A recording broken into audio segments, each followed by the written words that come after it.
Libera, senza filtri né censure, la tua radio.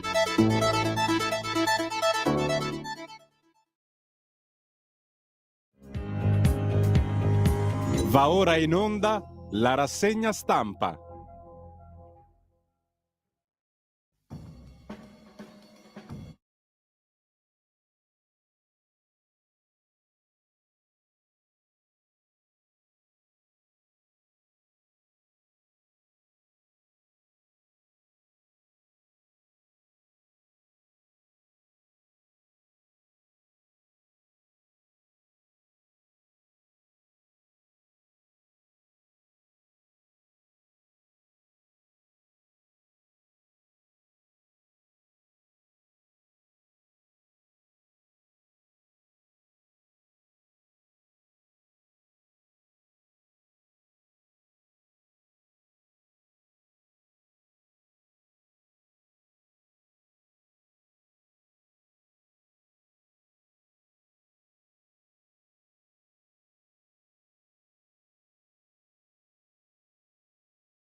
...28 aprile, sono le 7.32, un cordiale buongiorno a tutte le ascoltatrici e a tutti gli ascoltatori da Giulio Cainarca. Un saluto e un ringraziamento a Federico Borsari di là dal non vetro in regia, in sede tecnica, inappuntabile come sempre, e andiamo come un solo uomo, sempre essendo in due, a vedere le notizie del giorno. Prima però radiolibertà.net, la pagina Facebook di Radio Libertà per il palinsesto quotidiano.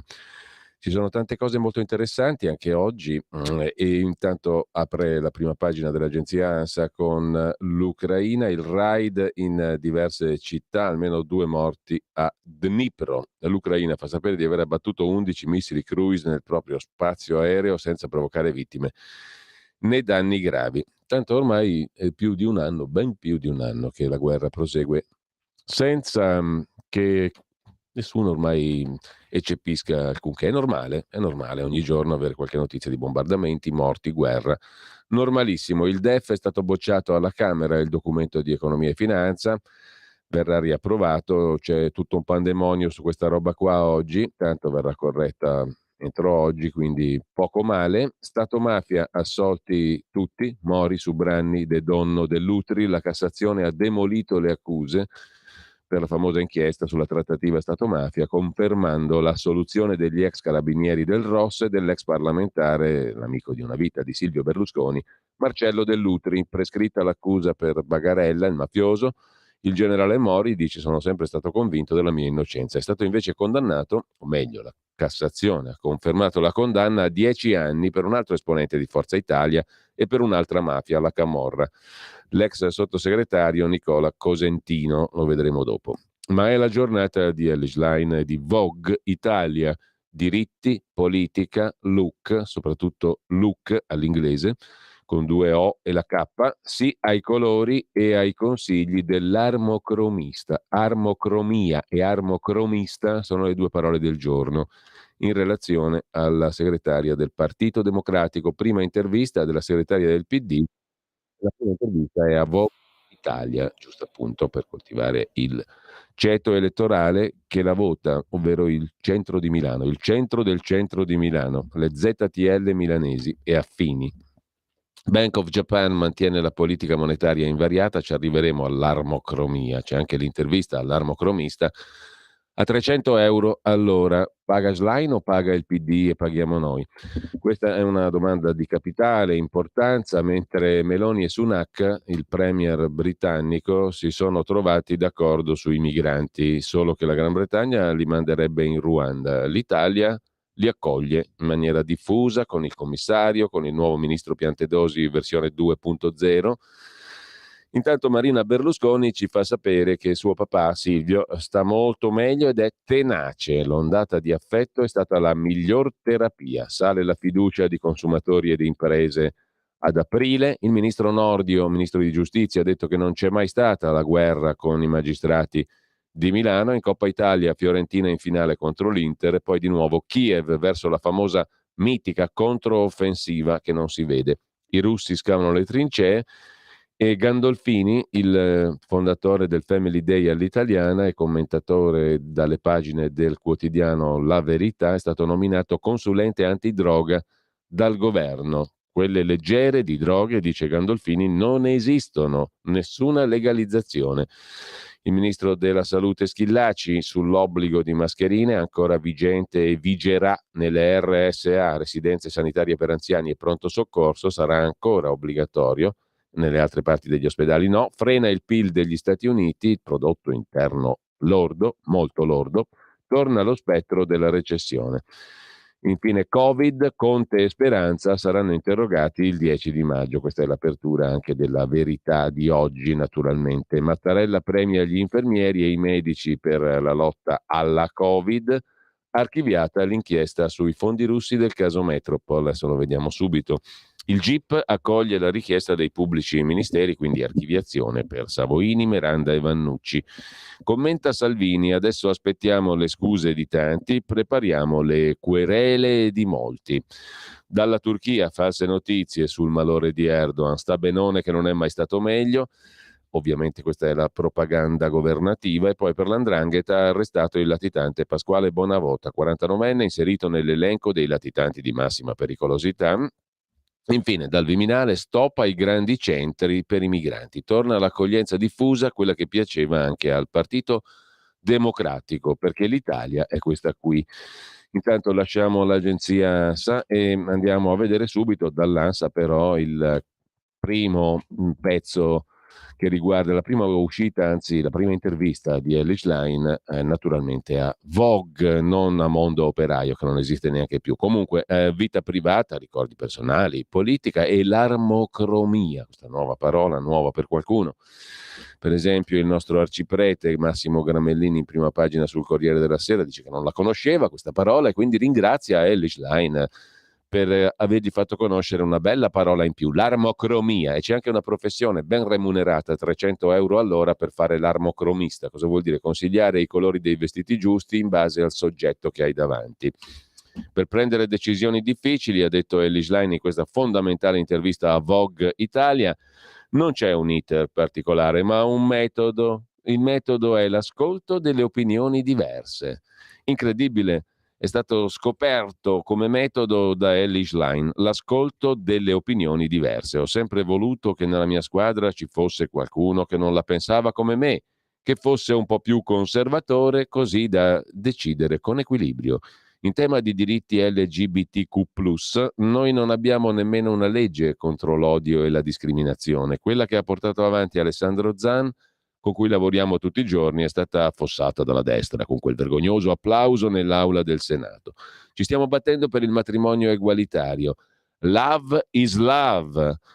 Viene in mente Carlo Verdone nel famoso film, la descrizione che fa al papà conservatore, fascista, fascistone, ma che fa? Show, so comunista così, gli risponde il padre, quando appunto racconta di quell'episodio memorabile del cespuglio dal quale compare una visione che lo induce a questa considerazione. Love, love, love, dice questo santone che compare come un novello Mosè nel roveto infuocato. Love, love, love. Love is love, dice anche Ellis Line. Questo è lo slogan con cui accompagniamo le associazioni nella battaglia, ma mancano anche i diritti delle figlie e dei figli delle coppie omogenitoriali, per cui abbiamo molti passi avanti da fare, dice Ellis Line. Love, love, love. Non so se ce l'abbiamo così al volo.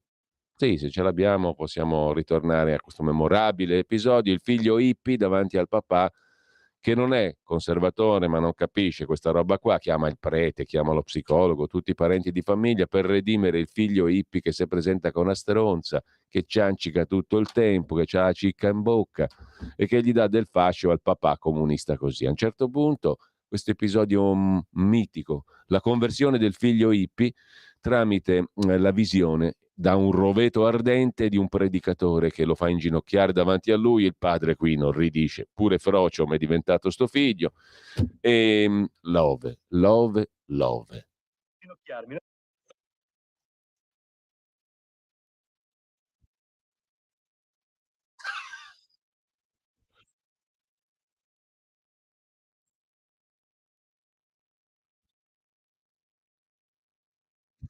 Al prete, ma rimortacci sua, non più capace neanche di fare il prete a quel punto, eravamo già avanti coi tempi. Comunque al di là di questo, love is love, questo è lo slogan con cui accompagniamo le associazioni nella battaglia, dice Elly Schlein.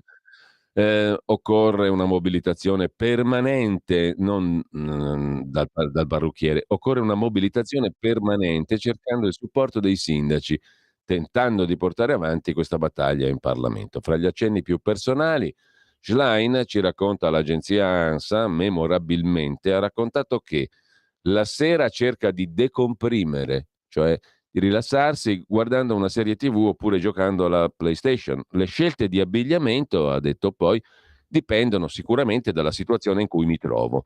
A volte sono anticonvenzionale, altre volte più formale. In generale dico sì ai colori e ai consigli di un armocromista, eccola qua la parola del giorno, Enrica Chicchio. Infine, commentando le foto della compagna Paola Belloni pubblicate da un magazine, è stato un outing, ha detto Schlein, che è sempre una forma di violenza, come lei ha chiarito, io concordo pienamente. Love, love, love. Un guardaroba giocato su pochi elementi, questo invece lo scrive l'armocromista di Elly Schlein su Facebook.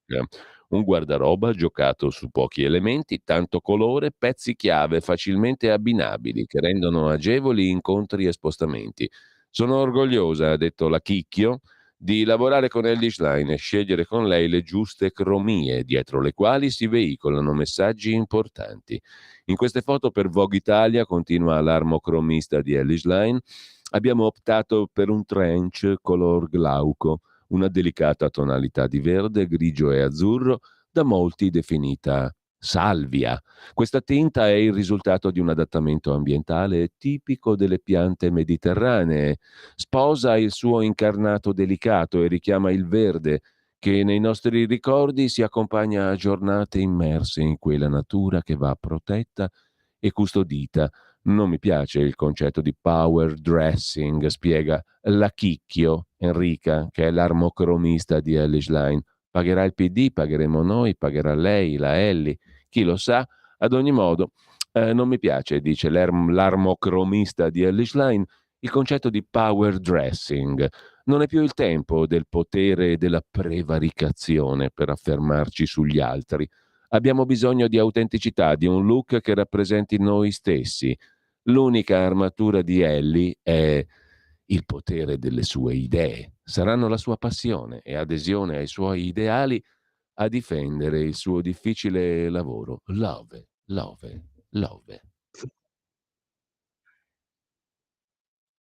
Come l'ha chiamato? Amore. Amore, amore. Andiamo alle altre notizie, quelle minori naturalmente del giorno. Lega e fondi russi, il caso è archiviato. Pagina 10 del Corriere della Sera. Gianluca Savoini verrà a trovarci settimana prossima, con calma, adesso fa le interviste ai giornali che contano. A Mosca l'affare non fu concluso, dice la GIP a Milano. GIP sta per giudice per le indagini preliminari, che ha accolto le richieste del pubblico ministero e ha archiviato tutto l'affaire russo. L'obiettivo era il finanziamento illecito. Salvini dice ci aspettiamo le scuse di molti. E partono le querele per avere anche qualche risarcimento, non solo morale. Matteo Carnieletto sul Giornale, pagina 4, intervista Gianluca Savoini. Il pezzo invece di cronaca è firmato da Massimo Malpica. Il caso Savoini è archiviato, cade il teorema dei rubli leghisti, molto rumore per 0 rubli. Dopo, purtroppo non c'è un'ombra di rublo qua, se no eravamo mica qua a tirare la cinghia. Dopo 4 anni finisce nel nulla, perché come sapete questa non è una radio della Lega, non è una radio di partito, però insomma, se i rubli erano tanti qualcosa cascava giù, o no? Dopo 4 anni finisce nel nulla l'inchiesta sui fondi russi alla Lega. Ora quereliamo, dice Matteo Salvini. Le parole del giudice, due punti virgolette, i fatti emersi non sono sufficienti per integrare il reato di corruzione internazionale.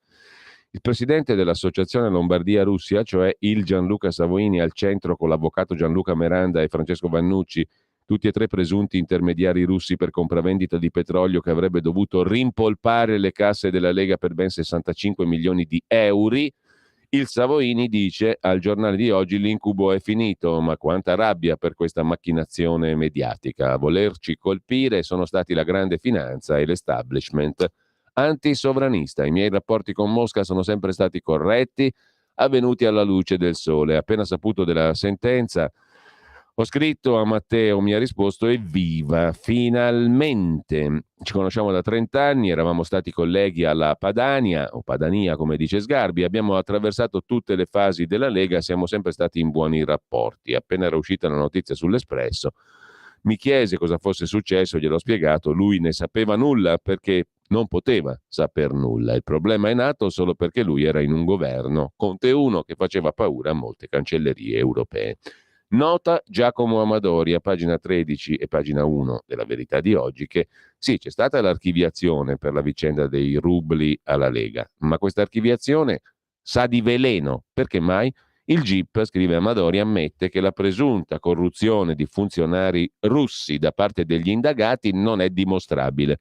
La magistrata nega pure la contestabilità del finanziamento illecito, anche se scrive che il tentativo c'è stato. Prosciolti, Savoini, Meranda e Vannucci, non è stato rivelato chi ha fatto avere quell'audio ai giornalisti dell'Espresso che pubblicarono inizialmente la storia. Qualcuno voleva azzoppare Salvini in vista del voto europeo del 19.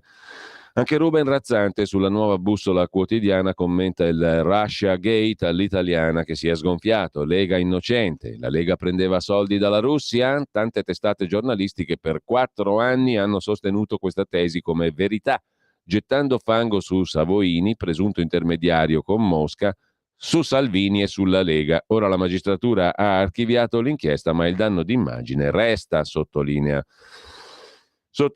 Ruben Razzante sulla Nuova Bussola Quotidiana. A proposito di Lega e a proposito di un'altra vicenda, stiamo parlando di Di Maio inviato nel Golfo Persico per conto dell'Unione Europea, esplode il malumore del Carroccio della Lega perché l'ambasciatore Orizio, nominato dal governo Meloni, ha dato l'ok, ha detto sì alla nomina di Di Maio inviato per il Golfo.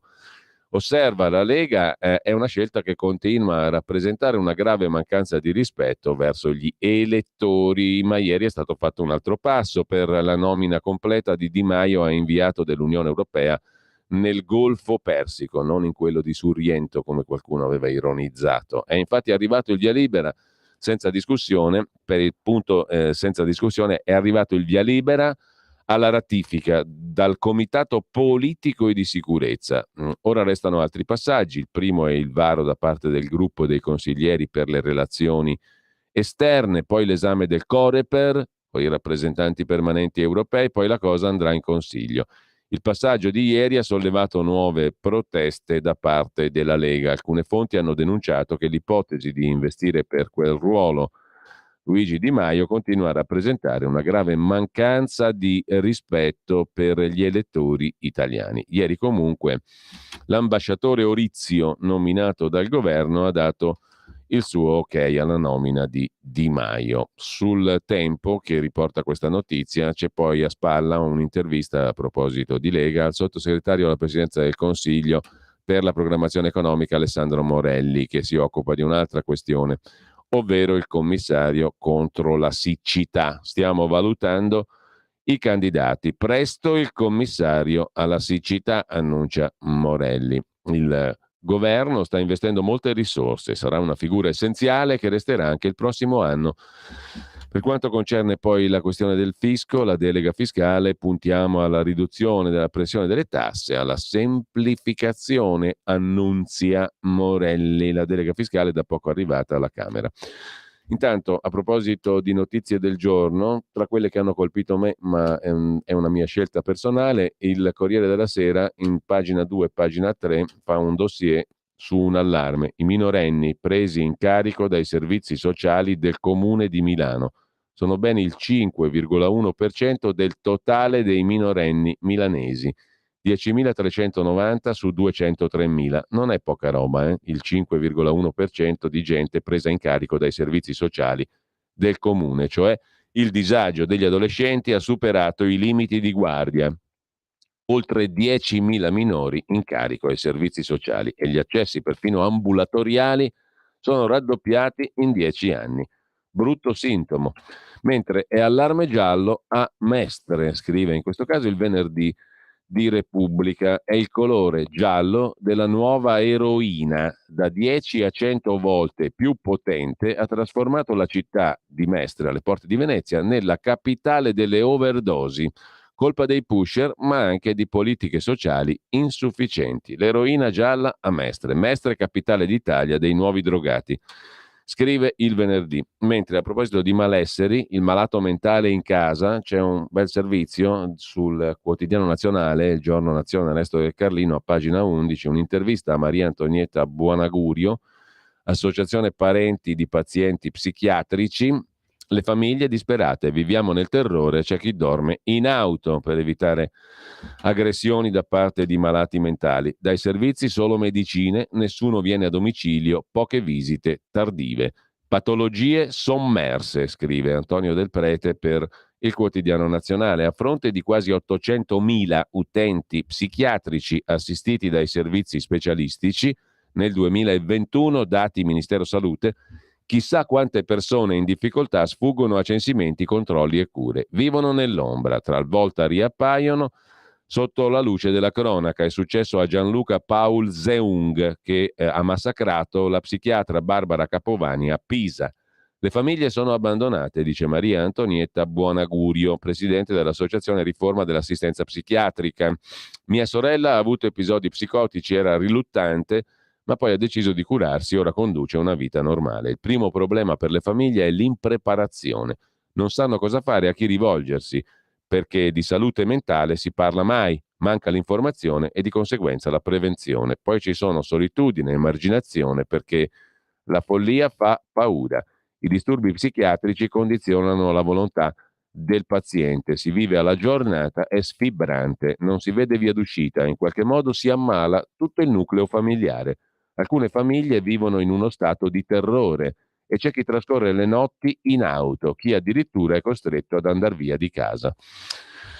Il problema è quello dell'assistenza, appunto, domiciliare per i malati psichiatrici, mentre l'altra questione del giorno, minore naturalmente rispetto a ciò di cui ci occuperemo tra poco, è la questione dell'antimafia, la trattativa Stato-mafia. In Italia la mafia non esiste, come tutti sappiamo. L'autoinganno dell'antimafia è invece il titolo di un interessante articolo di Giuseppe Portonera sul mensile Tempi, tempi.it. Un libro coraggioso e controcorrente mette il dito nella piaga del sistema delle confische dei beni delle mafie tra fallimenti e clamorosi errori giudiziari. Una chiacchierata di Giuseppe Portonera con l'autore del libro su usi e soprusi dei professionisti del bene. È stato detto che in un testo tutto ciò che viene dopo il titolo serve a spiegare il titolo. Nel caso dell'ultimo libro di Alessandro Barbano, L'inganno, antimafia, usi e soprusi dei professionisti del bene, è necessario leggere oltre 200 pagine che lo compongono per rendersi conto di cosa significhi definire il sistema italiano dell'antimafia come un inganno. A proposito di mafia, condanna confermata invece per Nicola Cosentino, ex sottosegretario di Forza Italia, uomo forte di Forza Italia in Campania. A Rebibbia si trova Cosentino, è stato il ponte fra la politica e la camorra, scrive il quotidiano napoletano Il Mattino. Questa è la verità giudiziaria e da oggi si può dire senza essere smentiti, perché ieri la Corte di Cassazione ha confermato la condanna a 10 anni di carcere per concorso esterno in associazione mafiosa inflitta in appello a Napoli all'ex sottosegretario all'economia del governo Berlusconi ed ex coordinatore di Forza Italia in Campania, ex leader di una politica che non esiste più, appunto Nicola Cosentino. La sentenza è arrivata come un fulmine. Cosentino ha accolto con dolore la notizia, ritiene la sentenza ingiusta, hanno detto i legali dell'ex sottosegretario. Fra tutti gli ex amici politici di Cosentino, nessuno ha voluto commentare la sentenza e questo conferma lo straordinario coraggio di tutta la nostra classe politica. Complimenti e applausi. Così come nessuno ha voluto dire due parole sulla vicenda della strage di Erba, anche qui complimenti e applausi. Abbiamo raccolto tante belle firme per fare i referendum che poi non si sono fatti sulla giustizia giusta e su tutte quelle altre belle parole. Quando c'hai davanti un caso palese palese per mettere il dito nella piaga, zitti tutti, zitti perché quelli sono due poveracci, poi sono due del popolo, peggio di così non poteva essere. Complimenti a tutta la classe dirigente, tutta, senza eccezioni. Intanto Piantedosi scongela di nuovo l'accoglienza diffusa e le regioni rosse gongolano, scrive direi inappuntabilmente Fabio Amendolara sulla Verità a pagina 11. Il ministro Piantedosi ha ripescato l'idea fallimentare della Lamorgese. Gianni, Emiliano e Bonaccini, la triade dei governatori Rossi una volta, i governatori PD della Toscana, della Puglia e dell'Emilia Romagna, gongolano ora più soldi alle ONG. Tajani sulla Tunisia, scongiurare la crisi limiterà i flussi, saluti e baci dalla terra dei Feaci, ha aggiunto il ministro degli esteri. Con i francesi che a nord piazzeranno una tappa la prossima settimana, un tappo, chiedo scusa, no una tappa, la tappa è quella del Giro d'Italia. Avete sentito che orrendo che è il claim sonoro del Giro d'Italia? C'è un jingle sonoro, una specie di canzoncina che per me fa schifo. Comunque piace alla gente che piace, evidentemente. A chi piace, beh, insomma, è un giudizio, chi se ne fotte del claim del Giro d'Italia. Comunque, con i francesi che a nord piazzeranno un tappo la prossima settimana, dispiegando forze di polizia e gendarmi al confine con l'Italia per evitare gli ingressi illegali. Solidarietà europea? Ma non avevamo ottenuto la solidarietà europea, tutti d'accordo? Sì, 10.000 volte l'avevamo ottenuta. Infatti, il buon Macron mette ulteriori gendarmi al confine francese di Ventimiglia per ributtare letteralmente proprio, perché le ha fatto la donne incinte, le donne incinte di pelle scura, migranti, aspiranti profughe. Se arrivano dall'Italia te le ributto in Italia. La solidarietà europea si manifesta così.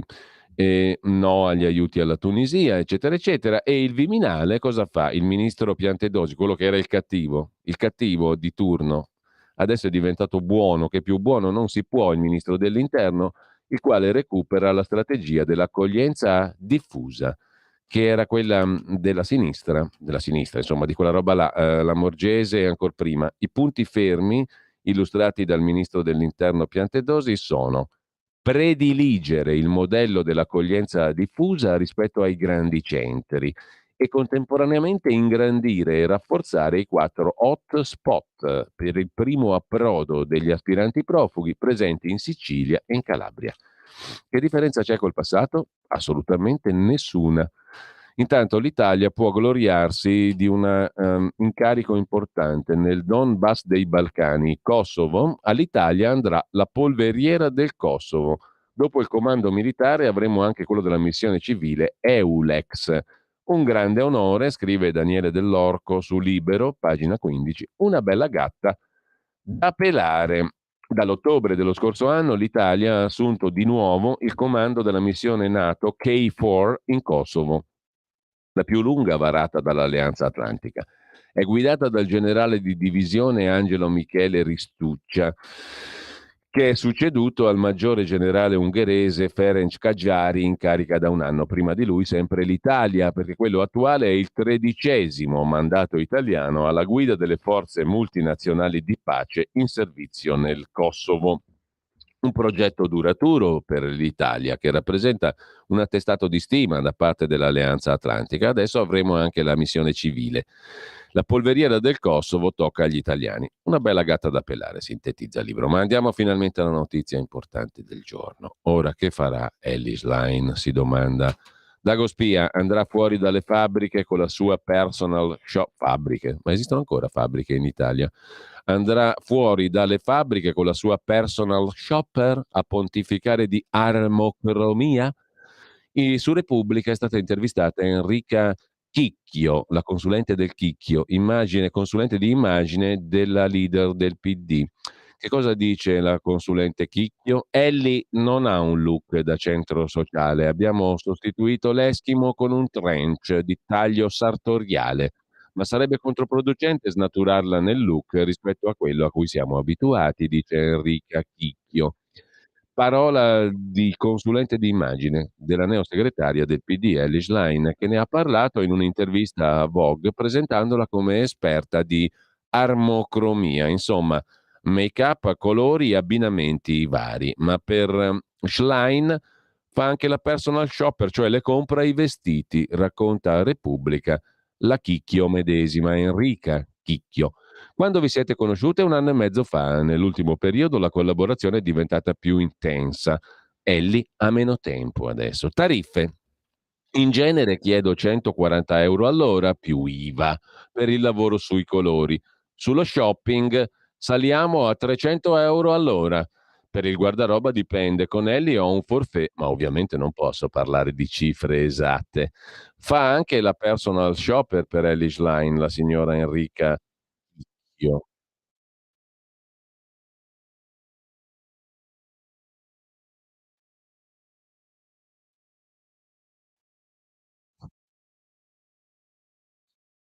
Giuro che è partito da solo, Vogue di Madonna. In genere chiedo 140 euro all'ora, sullo shopping saliamo a 300, con Ellie ho un forfait. Chi paga il PD, paga il popolo italiano, paga Ellie Schlein. Anche la personal shopper per Ellie Schlein, la signora Chicchio, puntiamo su un look istituzionale ma senza stravolgerla, col nuovo incarico ha poco tempo e ha bisogno d'aiuto per queste cose.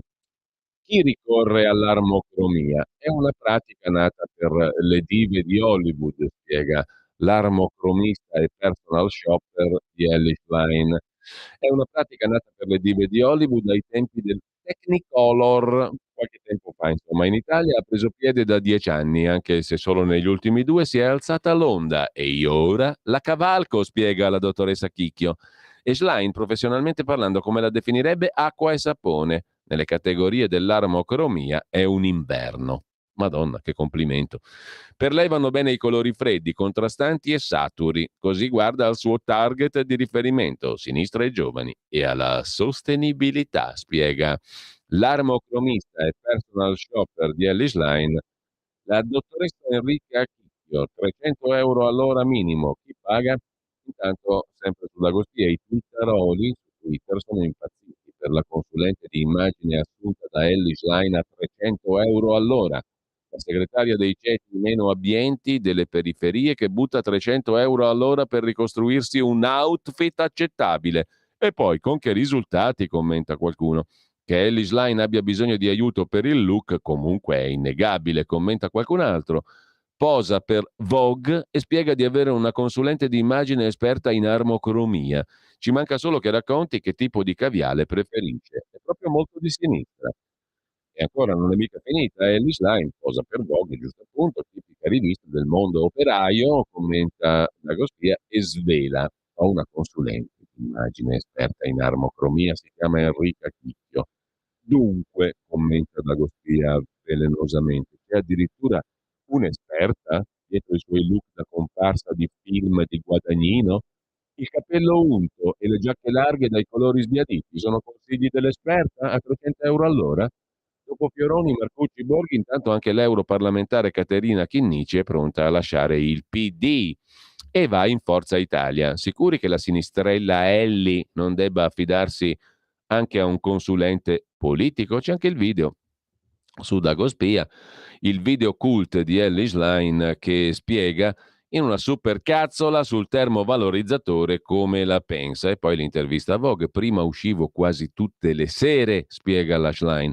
Ora ho dovuto fare delle rinunce. A casa cerco di decomprimere guardandomi una serie TV oppure con la PlayStation. L'armocromia, la foto con la compagna pubblicata da Diva e Donna. Però ci sono 20 secondi molto interessanti in cui Ellie Schlein dice quanto segue. La supercazzola di Ellie Schlein la battezza Dago Spia. Ci piace portare, diciamo, insieme ai nostri amministratori il Partito Democratico verso un futuro che, grazie anche alle nuove norme europee, sempre di più investa e costruisca dei cicli positivi, diciamo, della circolarità uscendo dal modello lineare. E questo è il tema. E non è male però, sentiamo Ci piace portare, diciamo, insieme ai nostri amministratori il Partito Democratico verso un futuro che, grazie anche alle nuove norme europee, sempre di più investa e costruisca dei cicli positivi, diciamo, della circolarità uscendo dal modello lineare. E questo è il tema. Esattamente come se fosse Antani effettivamente, con scappellamento a destra peraltro, mentre sul Corriere della Sera c'è un articolo di Roberto Gressi, l'intervista a Vogue, l'armocromista, scegliere i vestiti, malumori nelle chat del PD. La leader parla anche dell'esperta che costa fino a 300 euro all'ora. Calenda, buono quello, ironizza: sono molto elite, ma questa figura professionale non la conoscevo. È ottimo Calenda, è abbondante anche, soprattutto abbondante. Io da sola non basto, non credo nell'uomo o nella donna soli al comando. Il PD è l'unico partito che non personale in Italia, è la sua grande forza. L'internazionale dei nazionalisti, spiega Elly Schlein, punta il dito verso il basso: stai male perché sei minacciato da chi sta peggio di te. Invece va puntato verso l'alto. Enrica Chicchio, qua è il personaggio del giorno, 42 anni, consulente di immagine e personal shopper di Bologna. Il primo step, armocromia, permette di scegliere i colori più adatti da indossare partendo dai propri colori naturali. Parla l'eurodeputata PID, che non è più PID ma Forza Italia, adesso è passata di là, Caterina Chinnici, magistrata e figlia di Rocco Chinnici, ucciso dalla mafia. Era stata eletta eurodeputata con il PD. Sui miei temi mi sono sentita sola, spiega Chinnici. Con Elly Schlein abbiamo visioni diverse. Addio al PD, mi iscrivo in Forza Italia. Con Tajani ci stimiamo da tempo. I socialisti sempre più a sinistra, troppo per me. Il mio disagio era evidente, a volte non votavo per non dovermi esprimere in dissenso, dice la figlia del magistrato Rocco Chinnici, ucciso dalla mafia, europarlamentare del Partito Democratico, che si è iscritta a Forza Italia. Marco Travaglio, Tomo, Chicchio, ma che consulente del Chicchio che si è scelta Elly Schlein. Gioco di parole molto facile, visto che si chiama Enrica Chicchio, la personal shopper e armocromista di Elly Schlein. Oggi Marco Travaglio, Tomo, Chicchio, commenta in prima pagina sul Fatto. Ai 1000 misteri dell'universo se ne aggiungono 2. Perché mai Elly Schlein paghi qualcuno per consigliarla di vestirsi così? E con quale microscopio i Fioroni, Marcucci, Borghi, appena fuggiti dal nuovo PD, vi abbiano intravisto tracce di massimalismo. La nuova Anna Kulishov finora si è concessa in 3 interviste, non a Terza Internazionale o Lotta Comunista, ma a Stasera c'è Catalan, Che tempo che fa, e Vogue Italia. Il che, oltre agli operai delle catene di montaggio, ha elettrizzato le più note testate indie, Repubblica e Corriere della Sera. Repubblica esalta quelle che definisce le scelte non casuali per la casual chic Elly. Le pose in trench, lo stesso indossato tra i partigiani come punto di congiunzione tra i due mondi, ma soprattutto, scrive Repubblica, la novità è estetica e quindi politica. In generale dico sì, ha detto Elly Schlein, ai colori e ai consigli di una armocromista, Enrica Chicchio, una personal shopper che le ha consigliato le tonalità e l'addio all'eschimo. Quindi, commenta Travaglio, non indossa la prima cosa che capita, c'è tutto uno studio dietro. E l'armocromista, personal shopper, Tomo Chicchio, si fa pure pagare 140 più IVA per il lavoro sui colori. Sullo shopping 300 euro. Allora, per il guardaroba dipende, con Elly Schlein ho un forfait, ha dichiarato la Toma Chicchio. Il Corriere nota il tono estremamente informale, tipo evitare il rischio burnout, l'outing come forma di violenza, la fidanzata fotografata da un paparazzo, lo slogan Love is love e Life is life. Oppure Sanremo e Sanremo, ma erano già presi questi slogan. Il segreto è entrare in connessione con le persone che vogliamo rappresentare con un linguaggio inclusivo che si rivolga a tutti e a tutte. una nettezza già mostrata sull'inceneritore. La Schlein ha dichiarato: non è sul terreno delle scelte già fatte che si misura quello che noi proviamo a costruire a partire dalla piattaforma congressuale che vuole fortemente mettere al centro i temi della, diciamo, emergenza climatica, di come ci liberiamo dalla dipendenza dalle fonti fossili, di come investire maggiormente sull'economia circolare, sull'efficientamento energetico, sulle rinnovabili, per una strategia complessiva, una visione complessiva. Chiuse virgolette, fine della citazione da Elly Schlein. Chissà, conclude Travaglio, quando Borghi e gli altri buontemponi che si fanno chiamare cattolici e riformisti l'hanno vista mangiare i preti o incendiare le chiese, e dove hanno colto nel PD la mutazione genetica massimalista, figlia della cancel culture, come ha detto Borghi lasciando il Partito Democratico. Qui l'unica cancellazione è quella dell'Eschimo a favore, lo ha detto la Chicchio, del trench di taglio sartoriale. Ma a ben vedere il massimalismo affiora anche in un'altra considerazione. Io provo a rimanere sempre in contatto con me stessa, ha detto Elly Schlein, ad ascoltarmi, a capire quando sto tirando troppo, a difendere alcuni spazi. Esplicita citazione della tipa di Moretti in Ecce Bombo. Giro, vedo gente, mi muovo, conosco, faccio cose.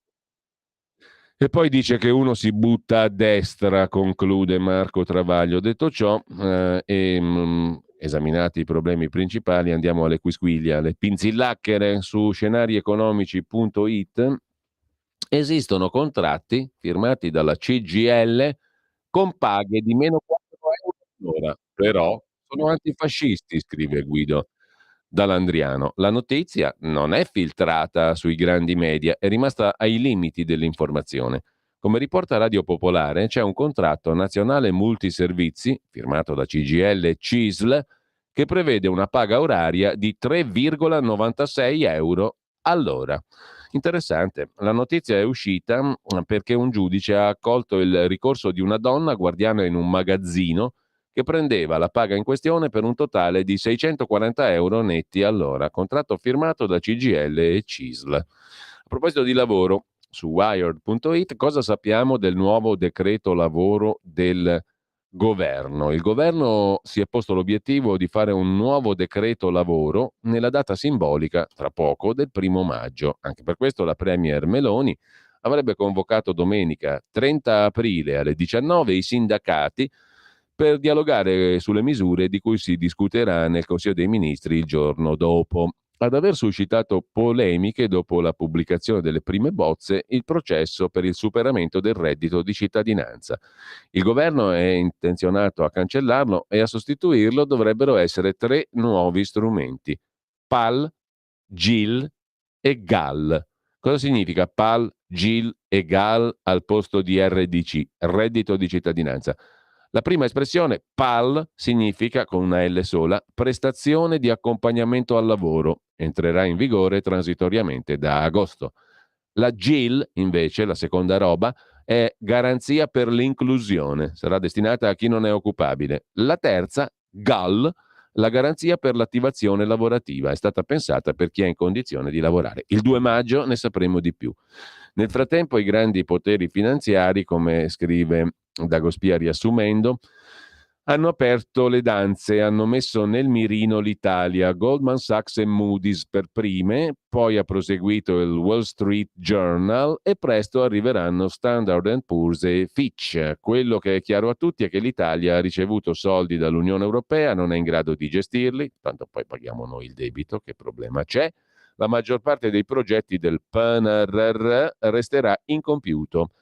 Le cause del fallimento della messa a terra, come si dice, di questi fondi, il piano Mattei, il flop della conferenza per la ricostruzione dell'Ucraina, cioè noi non siamo capaci di fare il PNRR, però ricostruiremo l'Ucraina, tant'è vero che ci hanno assegnato la zona di Donetsk, che è quella in mano ai russi, così che non tocchiamo palla, saluti e baci, stando a quello che si sa, poi magari le cose stanno diversamente, però insomma un bel paese che non è capace di mettere in atto un minimo di straccio di investimento infrastrutturale a casa sua, va a fare le infrastrutture all'estero. Beh certo, WeBuild, che è la nostra principale impresa di costruzione, all'estero le fa le infrastrutture. In Ucraina non si sa, ma ci hanno dato la zona di Donetsk. Noi ricostruiremo le zone in mano ai russi. Vabbè, no comment. In ogni caso si sta fiutando in giro per l'aria, scrive Dagospia, un graduale riposizionamento dei poteri finanziari internazionali nei confronti del governo italiano.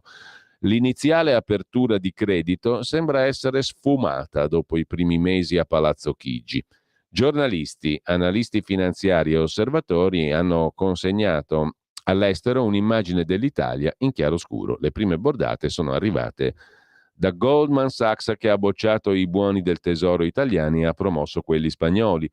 L'agenzia di rating, Moody's, poi ha minacciato il declassamento dei titoli pubblici italiani per l'eccessivo debito e l'aspettativa di crescite modeste. È solo l'inizio, l'antipasto. Staremo a vedere.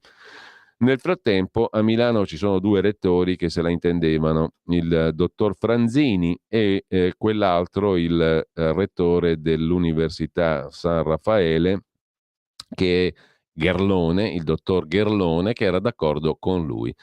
Due dei tuoi prof ci sono, evitiamo interferenze. Basta leggere le chat, scrive Dagospia, tra il rettore della Statale di Milano Elio Franzini e quello della San Raffaele Felice Enrico Gherlone per capire come funziona il sistema dei concorsi nelle università italiane.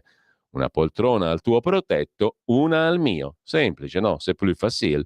I due sono stati rinviati a giudizio dalla Procura di Milano insieme a 3 docenti con l'accusa di aver truccato un bando. E alla fine il Franzini scrive via SMS: Dom Perignon in calici, si brinda col champagne, dice il Franzini. Intanto preparate i popcorn, il 10 maggio Giuseppe Conte e Roberto Speranza saranno interrogati dal Tribunale dei Ministri di Brescia nell'ambito dell'inchiesta sulla mancata istituzione della zona rossa ad Alzano e Nembro, febbraio 2020, Covid, che vede l'ex premier Conte e l'ex ministro della Salute Speranza indagati. Peppiniello Appulo, cioè Giuseppe Conte, ha detto: da buon cittadino andrò a riferire tutto quel che so. In scienza, proprio così ha detto, scienza e coscienza. Si vedrà. Intanto sottolinea Dagospia la passione, siamo sempre lì perché ci sono un po' di cosette curiose, la curiosa passione di Renzi per i servizi segreti. Può Italia Viva, un partito che ha più eletti che elettori, avere 2 membri al Copasir, Rosato e Borghi? Copasir, Comitato Parlamentare di Controllo sui Servizi Segreti. Può il senatore semplice di Riyadh, Matteo Renzi, che ha rapporti coi sauditi, orientare il comitato dove passano dossier delicati per la sicurezza nazionale? Lui ci spera e vorrebbe aggiungere un terzo tassello. Licia Ronzulli, attenzione, l'ex infermiera di Berlusconi per ora sta resistendo alle avance, capogruppo al Senato ancora per Forza Italia, ma sta indirizzando i suoi fedelissimi verso Matteo Renzi. Intanto il lago di Misurina è diventato il lago di Misurata in Libia e così c'è un'interrogazione di Forza Italia sulla campagna Italia Open to Meraviglia della Santanchè, costata al Ministero del Turismo 9 milioni. È stato l'esponente di Forza Italia Pierantonio Zanettin a mettere in fila tutti gli errori inaccettabili fatti in questa campagna riguardo al suo Veneto, la regione di cui è originario. L'agenzia ANSA la riportava così: un'interrogazione parlamentare per sapere quali iniziative intenda assumere la ministra Santanchè per rimediare al gravissimo danno di immagine e se gli errori segnalati nel frattempo siano stati almeno corretti. Questa interrogazione non viene dall'opposizione, ma da Forza Italia. A presentarla al Senato è stato infatti il capogruppo di Forza Italia in Commissione Giustizia, Pierantonio Zanettin, che ha denunciato gli inaccettabili errori contenuti nella campagna Italia Open to Meraviglia, quella fatta con la Venere di Botticelli tipo Ferragni dalla Santanchè. Una campagna messa a punto dalla Armando Testa Pubblicità e costata al Ministero del Turismo 9 milioncini di euro. Premesso che diversi quotidiani in edicola segnalano grossolani errori contenuti nel portale Open to Meraviglia Italia.it, che dovrebbe essere uno dei biglietti da visita online della nostra Italia, Zanettin ne segnala alcuni clamorosi riguardo la città di Vicenza e la regione Veneto. Si dice che il Teatro Olimpico di Vicenza si affaccia su Piazza dei Signori, si affaccia invece su Piazza Matteotti. Riguardo allo stesso teatro si afferma che il Palladio riuscì a completarlo prima della morte, ma la storia ci dice che non fu così. Nel testo è saltato un non. Si dice altresì che Palladio, progettando la celebre basilica, sarebbe intervenuto sul preesistente palazzo della regione, quando, con tutta evidenza, all'epoca le regioni non esistevano. In realtà si trattava del palazzo della ragione, perché al suo interno vi veniva esercitata la ratio, cioè si prendevano decisioni giudiziarie. L'immagine della loggia Valmarana, sita a Vicenza nel giardino Salvi, ribattezzato per l'occasione Giardini Salvi, viene confusa e associata alle ville del Basso Vicentino. E tra i luoghi vicentini di interesse spunta Castelfranco Veneto, in provincia di Treviso. Infine, in provincia di Belluno, il celebre lago di Misurina viene ribattezzato dalla campagna Open to Meraviglia lago di Misurata. Con tutta evidenza Misurata è in Libia e quindi il lago di Misurina è diventato il lago di Misurata. Ma dove siamo? In Libia? Si domanda giusto appunto Dagospia. E la questione è stata posta da un esponente di Forza Italia, anzi dal capogruppo di Forza Italia in Commissione Giustizia, Zanettin. Carlo Cambi si occupa dello spot di Venere che fa il botto tra bozze e svarioni. Sulla Verità di oggi, pagina 10, critiche accese alla promozione del paese, perfino un'interpellanza di Forza Italia. La ministra Santanchè ha detto fa discutere e quindi funziona. Beh, allora per far discutere dell'Italia promuoviamo la suon di bestemmie o, che ne so, immagini di stupri, di pedofilia, scoregge, rutti. Fa discutere, quindi funziona, no? Se una roba per funzionare deve far discutere, i criteri possono essere molto elastici, a uno può piacere così, a uno cos'ha, l'importante è che faccia discutere. Questo è un bel criterio, diciamo così. Si può scrivere lago di Misurata al posto di lago di Misurina, purché faccia discutere. Se fa discutere, funziona, no? Pare si tratti solo di una prova con traduzioni fatte sul web. L'agenzia Testa assicura quando partirà il 10 maggio sarà tutto a posto. Di che cosa stiamo parlando? Beh, comunque come strategia è interessante. Vengo anch'io, no tu no, inizia così il pezzo di Carlo Cambi, parlando di turismo, Enzo Iannacci cade a fagiolo. Pare che su Open to Meraviglia il ministro del turismo Santanchè, l'amministratore delegato della Enit SPA Ivana Jelenic e la Armando Testa pubblicità abbiano deciso di nascosto l'effetto che fa. Che cucù che siamo noi, che cretini, qua deficienti e imbecilli e minus abentes a commentare così maldestramente qualche errorino fatto apposta per farci commentare a noi. Lo vedete il successo della campagna pubblicitaria dove sta? Quando sono intelligenti, gli intelligenti si notano. Intanto il Papa continua ad andare in Ungheria. Al Papa ci piace l'Ungheria dell'orrido Orban e ce lo racconta Euronews. Probabilmente dopo la pubblicità, però in ogni caso ce lo racconta. Nel frattempo noi attendiamo un attimo, il pontefice è particolarmente atteso a Budapest dove si era già recato nel 2021. A Budapest si prepara alla visita di 3 giorni. Budapest si prepara alla visita di 3 giorni appunto, di Papa Francesco. È la seconda volta in 2 anni che il capo della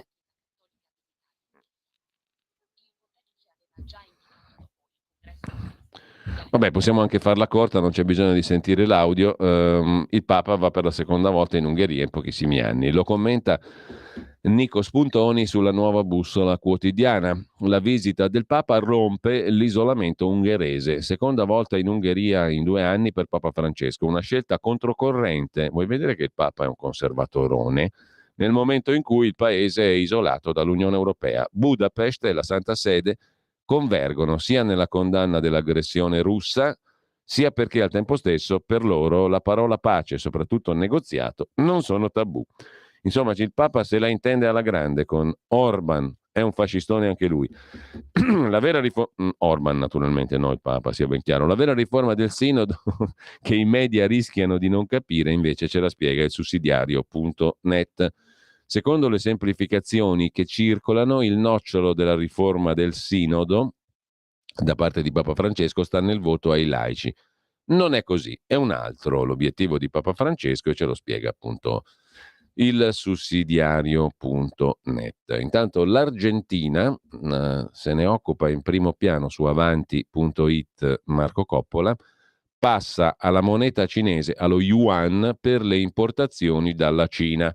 Sempre più tasselli dell'egemonia degli Stati Uniti in Sud America vengono meno, travolto da una forte svalutazione, da una grave crisi di liquidità. Il governo argentino ha comunicato che a partire dal mese di maggio sarà attivato un accordo economico che consentirà all'Argentina di pagare in moneta cinese, in yuan, le importazioni per un equivalente di oltre 1 miliardo e 700 milioni di dollari nel mese di maggio. La comunicazione avviene in continuità con l'accordo stretto a inizio anno tra i due paesi, che ha permesso all'Argentina di aumentare le riserve di valuta estera che aveva esaurito. La Cina è il secondo partner commerciale dell'Argentina, il primo è il Brasile, seconda destinazione più importante per le esportazioni argentine. L'affare argentino si colloca quindi, scrive Marco Coppola su avanti.it, nel processo di dedollarizzazione ormai in corso in molti paesi, tra cui i casi recenti di Brasile e Russia. Obiettivo dei cinesi: aumentare la quota della propria moneta, lo yuan, nel mercato internazionale e ridurre la propria dipendenza dal dollaro.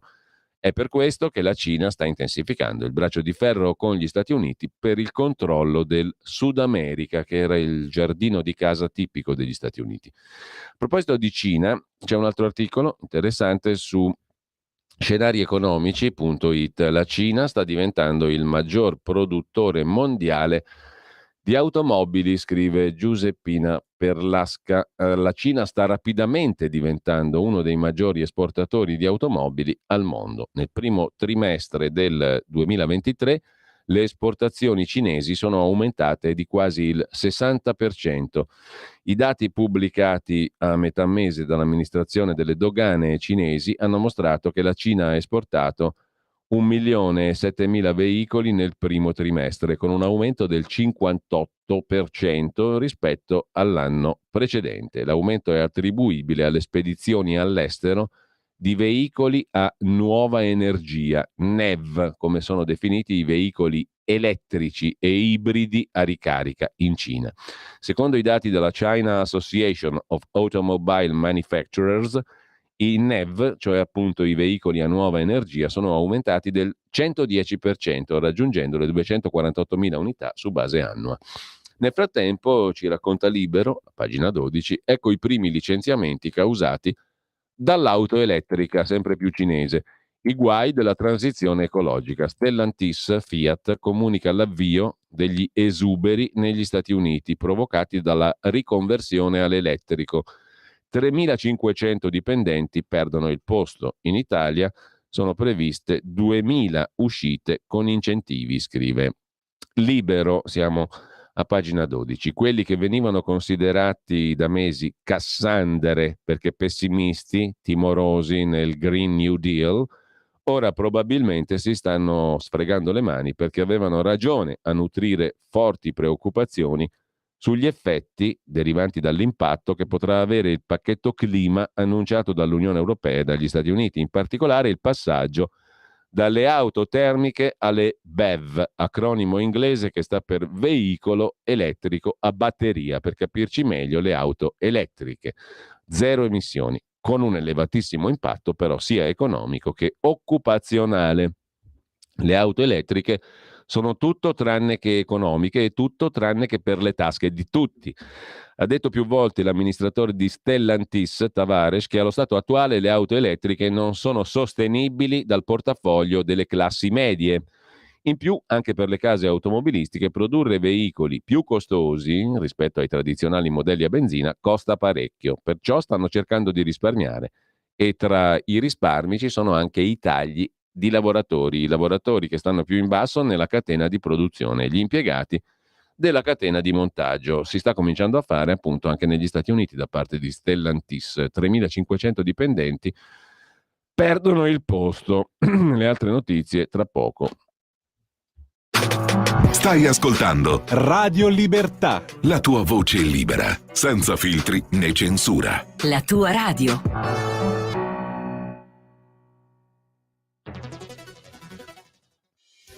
Quotidiano di Sicilia, il quotidiano d'Italia, l'informazione che ribalta i luoghi comuni, una vera visione dei fatti, l'Italia vista da sud. Ogni siciliano che vive in Italia e nel mondo è una risorsa, è protagonista della crescita della nostra nazione.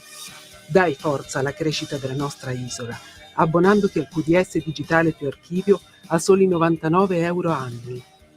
Quotidiano di Sicilia, il quotidiano d'Italia, una scelta di valore.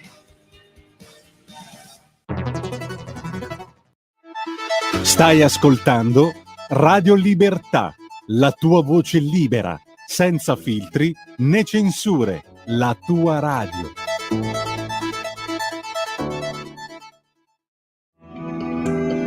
Il meteo.it presenta le previsioni del giorno.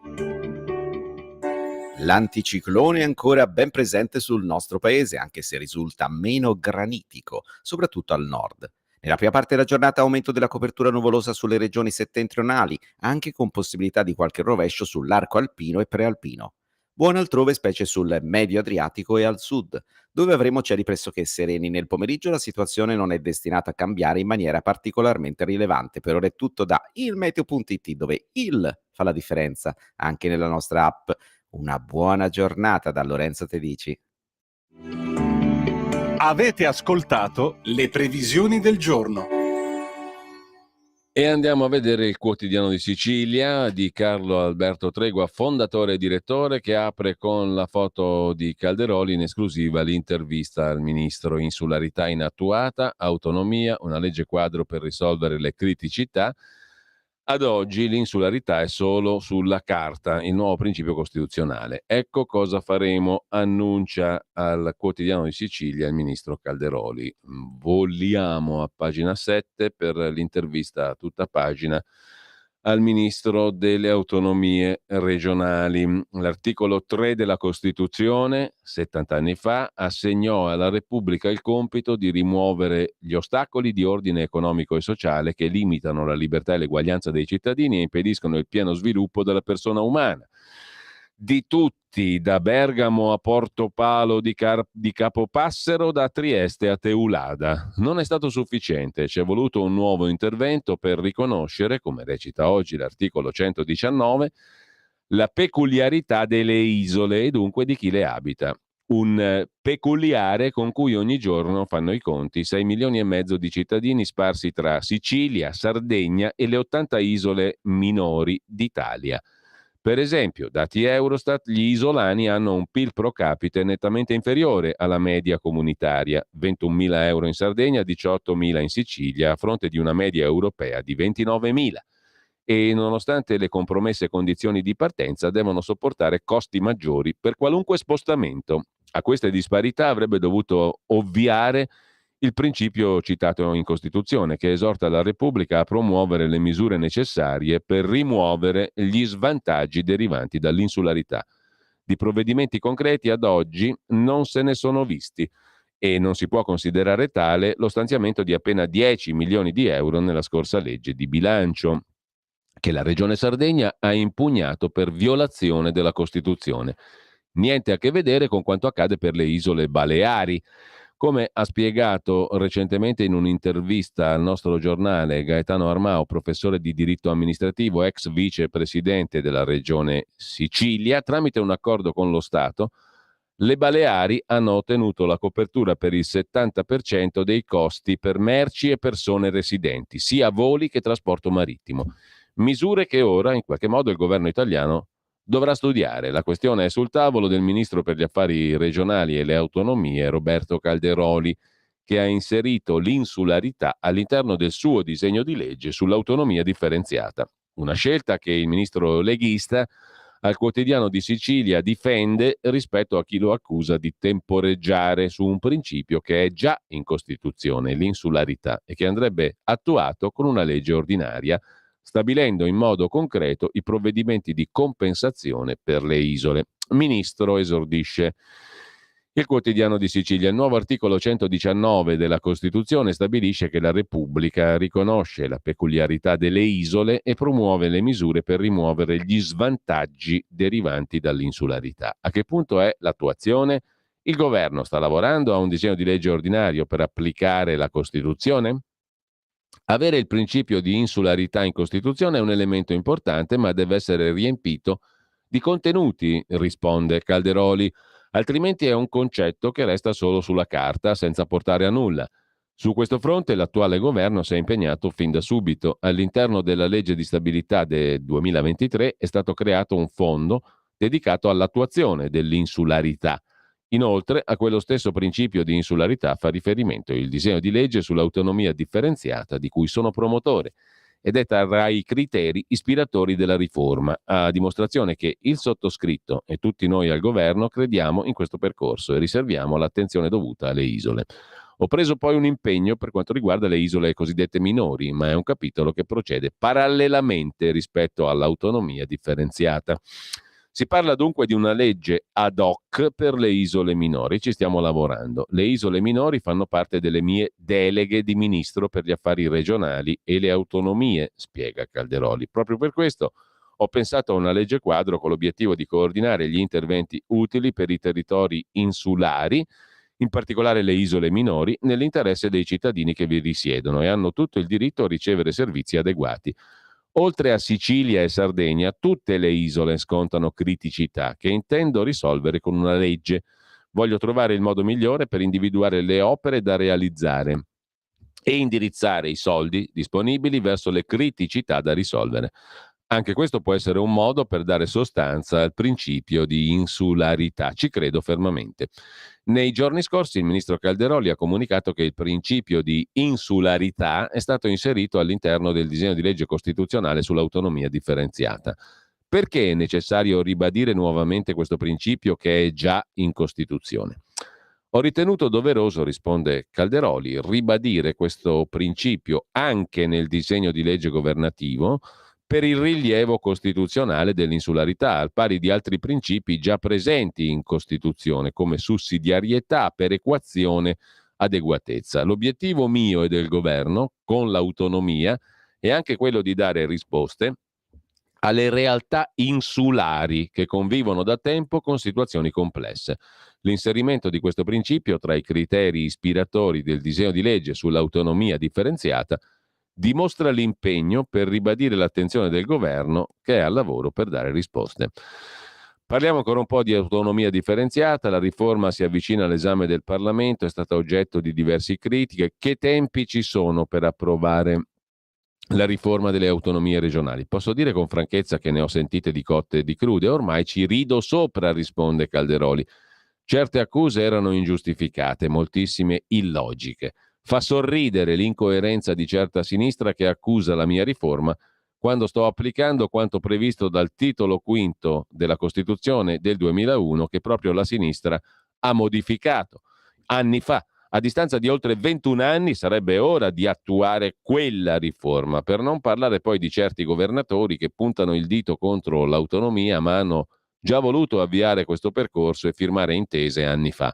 Smontate queste tesi, sono arrivati i timori della spesa storica sostenuta dallo Stato nella regione. Timori infondati, ma per ridurre il conflitto si è fatto in modo che la spesa storica non sia un parametro vincolante per ottenere l'autonomia. Poi mi è stata contestata una presunta incostituzionalità, la rottura dell'unità, che è stata smentita dalla firma con cui il presidente Mattarella, garante della Costituzione e dell'unità nazionale, ha autorizzato il disegno di legge alle Camere. Poi sono stati avanzati timori sul residuo fiscale in favore di alcune regioni, sulla sperequazione che l'autonomia creerebbe al Paese, come se in Italia non ci fossero già sperequazioni evidenti. L'accusa più assurda che voglio usare l'autonomia come strumento spacca Italia. I dati economici parlano da soli, dice Calderoli. Il paese purtroppo è già diviso non solo tra nord e sud, tra città e periferie, agglomerati urbani, piccoli centri, montagne e isole. Le difformità sono evidenti e non le ho create io. Il mio obiettivo è unire il paese. Passo indietro, incarico al governo del ministro Calderoli, le deleghe dall'autonomia agli affari regionali. Cosa significa affari regionali? Chiede il quotidiano di Sicilia. Risponde Calderoli: ricoprire questo incarico è motivo d'orgoglio, di responsabilità, il peso di lavorare nell'interesse dei cittadini, oltre all'autonomia e alle isole minori. Tra le mie competenze c'è la gestione del sistema delle conferenze Stato-Regioni, unificata, Stato-Città, autonomie locali, dove passano i pareri, le intese, le deliberazioni, i provvedimenti più diversi.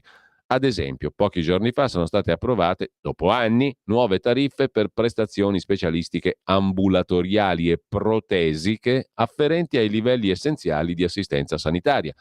Per non parlare del decreto legge per la prevenzione e il contrasto dell'immigrazione, di quello sul ponte dello Stretto di Messina, un'opera imponente su cui punta il governo e il ministro Salvini. Poi c'è tutto l'insieme dei temi legati alla montagna. Siamo responsabili dei fondi previsti per salvaguardarla e valorizzarla. Voglio aggiungere che sto lavorando anche a una nuova legge nell'interesse di territori e cittadini che hanno diritto a servizi adeguati. Inoltre, uno dei miei compiti è assicurare un coordinamento operativo e collaborazione tra governo centrale, regioni e province autonome. La Regione Sardegna ha impugnato l'ultima finanziaria per avere stanziato solo 10 milioni di euro per l'insularità. Non è troppo poco? Ribadisco, occorre trasformare l'insularità in iniziative concrete, non può restare una bandierina. Così Calderoli sul Quotidiano di Sicilia. Andiamo a vedere velocemente il Foglio, la prima pagina. Qui cosa c'è? C'è in primo piano ciò che dichiara il generale Mario Mori, che è stato assolto dalla trattativa Stato-mafia, restituito l'onore, ora basta cialtronate. Le lezioni della Armando Testa, che ha fatto la campagna Open to Meraviglia, la deliziosa risposta sulla Venere fornita dai professionisti della pubblicità agli urlatori. Pechino che chiama Kiev, cioè la Cina, e dall'altra parte l'Ucraina in rapporti sempre più stretti. Dopodiché abbiamo, non l'ho letta, vediamo se è interessante, se ci fa ridere, l'Andreas Version di Andrea Marcenaro, dedicato ai moralisti, ai fascisti, agli ex fascisti, ai comunisti, agli ex comunisti, ai due gruppi di terzisti, a qualche signorina molto femminista. Chiunque, nei modi che sa e con i mezzi e la cultura che ha, cerca di rendersi più carina, di piacersi di più e di essere notata dagli altri con maggior diletto, fa benissimo a farlo. Certo, talora inciampa e male.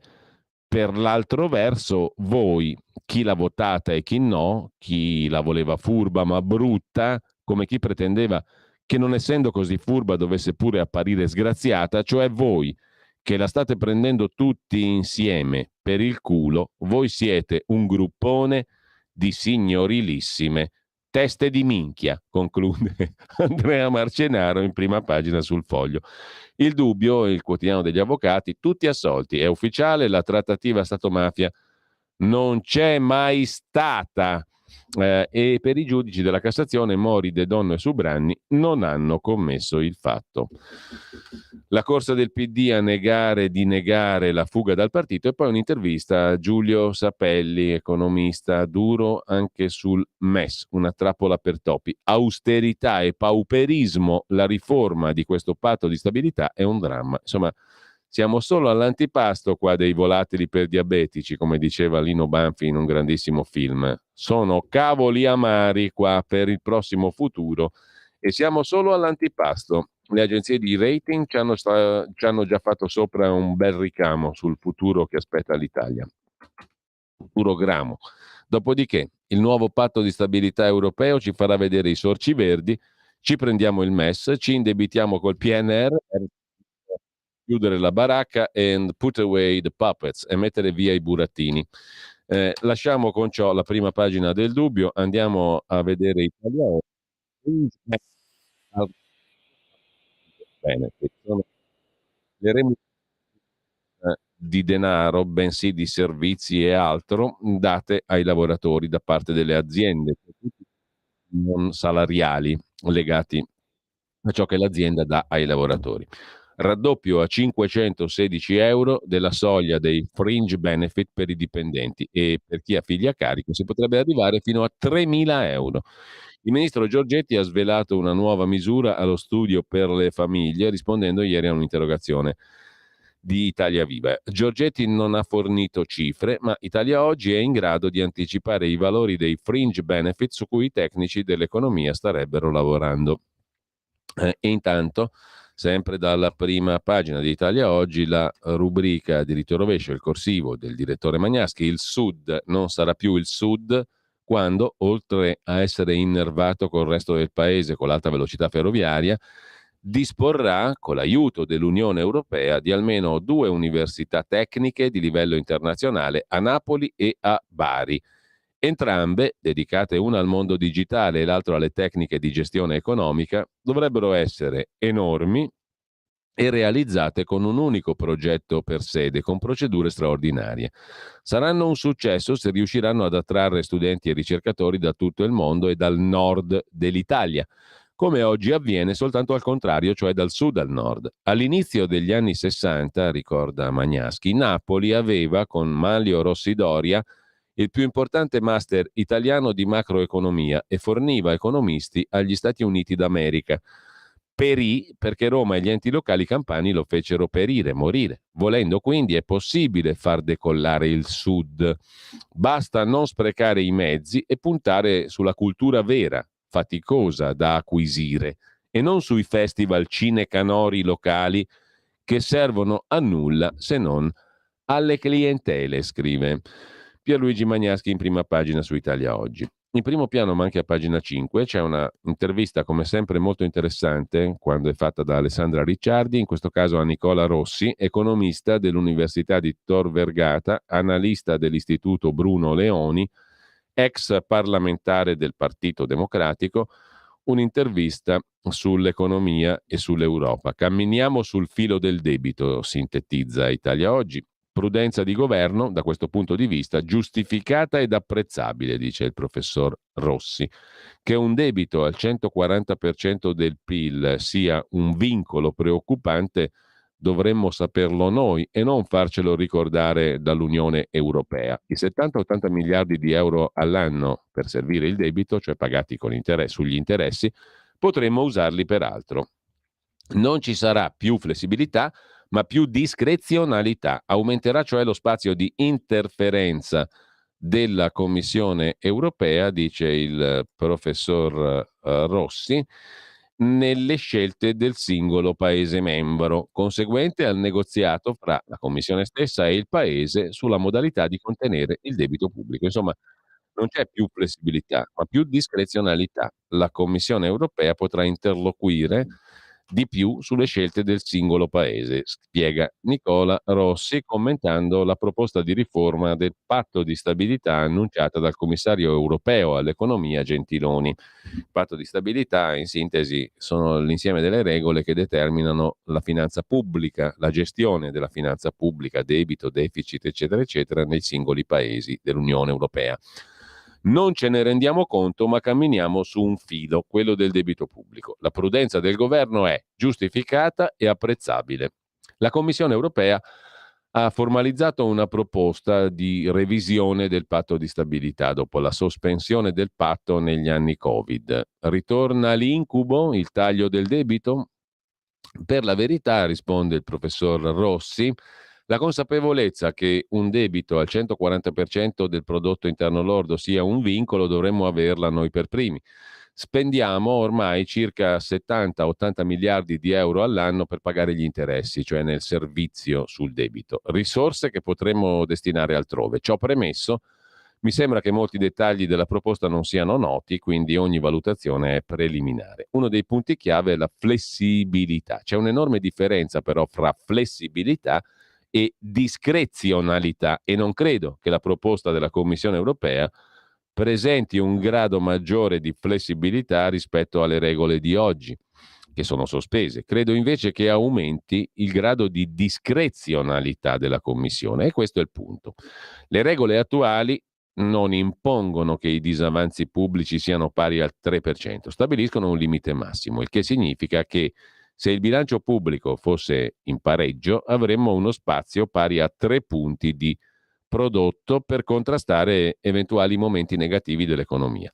Uno spazio decisamente sufficiente, salvo che in presenza di catastrofi per cui è prevista la sospensione delle regole stesse. In sé le regole attuali sono flessibili se non si parte dall'idea che si deve far debito comunque. Viceversa, nella proposta di revisione non è più la flessibilità che aumenta, ma la possibilità di interferenza della Commissione nelle scelte del singolo Paese, conseguente al negoziato fra la Commissione e il Paese stesso sulle modalità di contenimento del debito.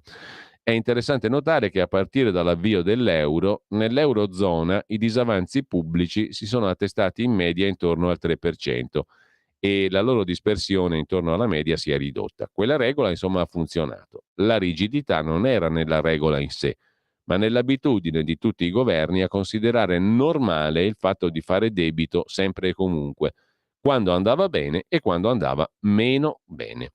La Germania ha posto un problema molto concreto sulla questione del debito. Esattamente come nel caso delle regole attuali, anche la proposta della Commissione si basa su concetti chiari in punta di teoria, ma dal punto di vista pratico poco utilizzabili. Le regole attuali fanno grande uso di concetti come il prodotto potenziale, output gap, concetti definiti in termini astratti ma non osservati e misurabili, solo grazie a una batteria di ipotesi altamente opinabili, tant'è che non è difficile registrare misurazioni molto diverse dell'output gap a seconda delle metodologie adottate. La proposta messa in campo adesso dalla Commissione europea dunque consentirà di entrare più direttamente nei Paesi membri, nella gestione da parte dei Paesi membri, è tagliata paese per paese.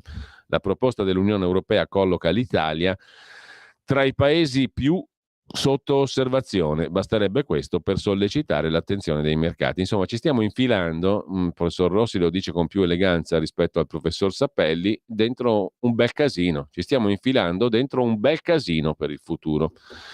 Vi segnalo dalle pagine di cultura, in questo caso di Repubblica ma anche della Stampa, un'intervista a Stella Morris, che è un'avvocatessa dei diritti umani, ma è soprattutto la moglie del fondatore di Wikileaks, Julian Assange. Ora liberate mio marito, Julian Assange.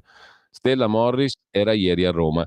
È molto provato dal carcere. Le accuse contro di lui sono un attacco alla libertà di stampa. Mi batto per la liberazione di Julian Assange perché è mio marito e voglio che venga a casa da me. Gabriel e Max, i nostri figli di 6 e 4 anni, ma soprattutto perché ritengo la sua voce di intellettuale e giornalista necessaria oggi più che mai, dice Stella Morris, avvocatessa dei diritti umani, che dopo avergli dato 2 figli ha sposato un anno fa il fondatore di Wikileaks, organizzazione che dal 2007 ha svelato files top secret sulle guerre in Afghanistan e Iraq, i detenuti di Guantanamo a Abu Ghraib, ma anche documenti di case farmaceutiche e le email di Hillary Clinton che fecero pensare a legami con la Russia per le elezioni 2016. Nata Sara González Devant, ha cambiato nome Stella Morris per meglio svolgere ricerche quando è entrata nel team di difesa dell'australiano Assange. Era il 2011 e Julian Assange era rifugiato nell'ambasciata londinese dell'Ecuador per sfuggire all'accusa di stupro in Svezia archiviata nel 2017. Pesa l'accusa di spionaggio da parte degli Stati Uniti, che chiedono l'estradizione di Julian Assange. Per questo dal 2019 è nel duro carcere di Belmarsh in attesa della decisione britannica. Ieri Stella Morris era a Roma alla presentazione presso la Federazione Nazionale della Stampa del libro, edito in Italia da Fazzi Editore, Il processo a Julian Assange, storia di una persecuzione, di Nils Melzer, ex relatore speciale dell'ONU sulla tortura. A Napoli poi la Morris ha ricevuto il premio Fonseca per il suo coraggio nel difendere il diritto alla libertà di stampa. La storia di Julian Assange è stata raccontata in molte chiavi. Cosa aggiunge questo libro, Il processo a Julian Assange, che in Italia appunto è edito da Fazzi?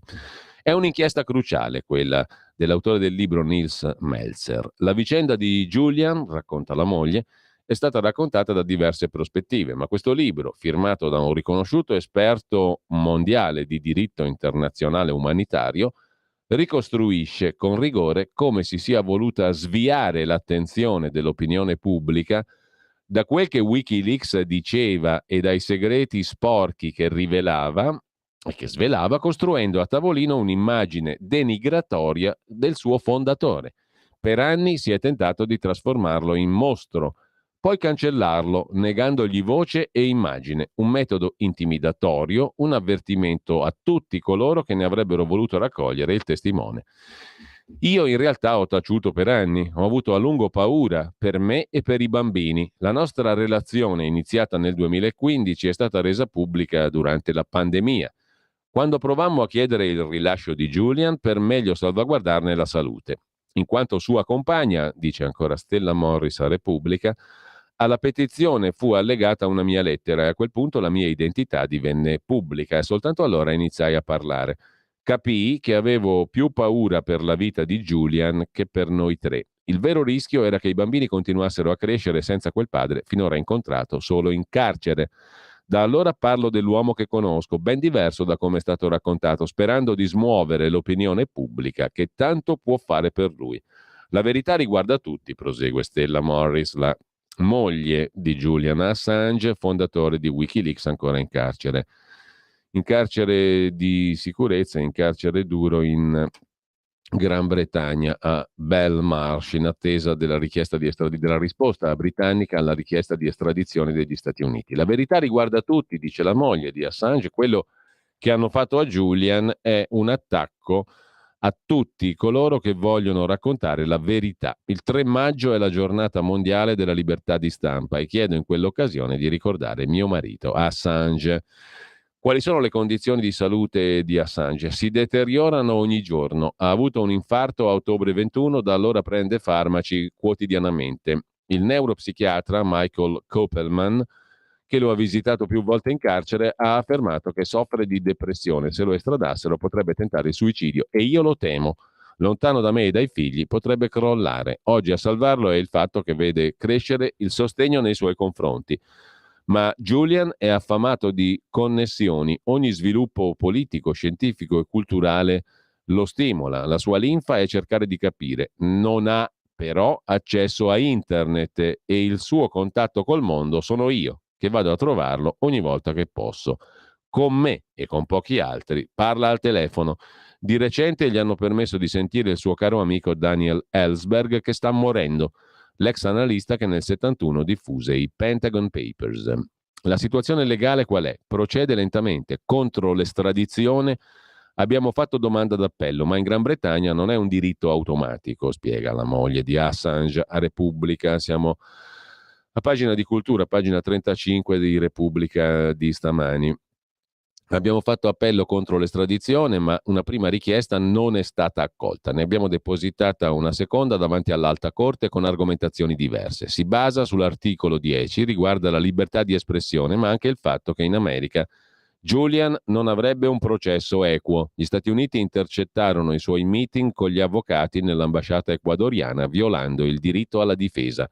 Addirittura nel 2017 l'amministrazione Trump ipotizzò di farlo rapire, forse per ucciderlo. Ma più che nella giustizia britannica spero in una soluzione politica. Segnali in questo senso arrivano dal governo australiano. Il premier Anthony Albanese ha ripetuto più volte che Julian non dovrebbe più essere in prigione, non solo per far piacere ai suoi elettori. Spero. Chelsea Manning, che fu la fonte di tante rivelazioni di Wikileaks, è libera, Assange no. Come lo valuta? Innanzitutto voglio sottolineare che Julian si è sempre e solo riferito a Manning come presunta fonte, d'altronde non ne ha mai rivelata nessuna. Se Manning fu arrestata è perché si svelò a un informatore. A suo credito si può dire che passò ulteriori 10 mesi in carcere per essersi rifiutata di comparire davanti al grand jury per testimoniare contro Julian. Voglio qui ricordare che mio marito è sotto accusa in quanto direttore di Wikileaks. Le informazioni gli arrivavano da altri, la sua colpa è aver deciso di renderle pubbliche. Detto questo, fu Barack Obama nel suo ultimo giorno da presidente a concedere la grazia a Manning, dopo aver sempre detto che non avrebbe perseguito Assange per il suo ruolo. Sarebbe stato un precedente difficile da gestire. È stato Trump ad accanirsi, mi delude però che Biden non abbia affatto cambiato posizione, racconta la moglie di Julian Assange, in questa intervista a Repubblica. Cambiando argomento e tornando a Italia Oggi, c'è da segnalare un altro bell'articolo, siamo a pagina 8, sulla questione dell'applicazione delle tecnologie all'agricoltura. Realizzare il PNRR anche per dare qualità alla nostra agricoltura e stoppare la corsa del Nord Europa al cibo sintetico. È un'intervista di Carlo Valentini, pagina 8 di Italia Oggi, ad Alessandro Malavolti, laurea in economia aziendale, amministratore delegato del gruppo di famiglia AMA, leader nei componenti e accessori per macchine agricole e per la cura del verde, oltre che presidente di Unacoma, che è l'associazione confindustriale degli imprenditori macchine agricole e giardinaggio. Il settore lo scorso anno ha fatturato 14 miliardi di euro, il 70% in esportazioni. È anche vicepresidente dell'Associazione Europea Costruttori di Macchine Agricole. Nel PNRR, racconta Malavolti, ci sono 400 milioni di euro per la meccanica agricola, per il finanziamento dell'acquisto di mezzi elettrici e a biometano. Sono molto poche le macchine prodotte con queste motorizzazioni, e per finanziare l'acquisto di attrezzature per l'agricoltura di precisione, che sono invece già molto diversificate e presenti sul mercato. È un sostegno all'evoluzione della nostra agricoltura importante, non può essere sprecato. Per stimolare un effettivo svecchiamento delle trattrici, al PNRR va abbinato il finanziamento aggiuntivo di 225 milioni, il Fondo per l'innovazione. Stiamo collaborando col Ministero dell'Agricoltura per mettere a punto le procedure PNRR, un'altra collaborazione col Ministero delle Infrastrutture, quello di Salvini, per rendere operativa la revisione obbligatoria dei mezzi agricoli. Insomma, abbiamo una possibilità per sostenere l'agricoltura anche col PNRR famoso. Vogliamo sfruttare? Stati Uniti, Francia e Germania sono i primi 3 mercati di destinazione.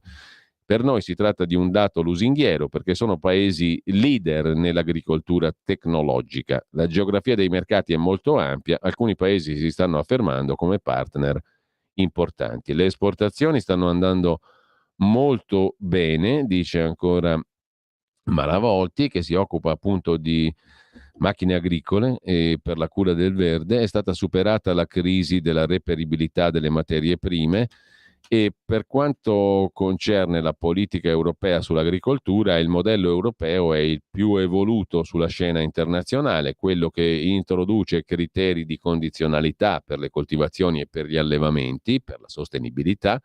Alcuni provvedimenti sono ideologici, siamo impegnati a negoziare soluzioni più equilibrate, in altri casi ci sono iniziative promosse da paesi che vanno in direzione sbagliata. Per esempio, siamo molto preoccupati per il favore che alcuni paesi del nord Europa mostrano nei confronti del cibo sintetico. Intanto in Sardegna, bombe contro la disoccupazione, titola efficacemente Italia Oggi. È la RVM che produce bombe che cerca operai in Sardegna. Avere sotto casa una fucina di esplosivi non è cosa particolarmente gradita.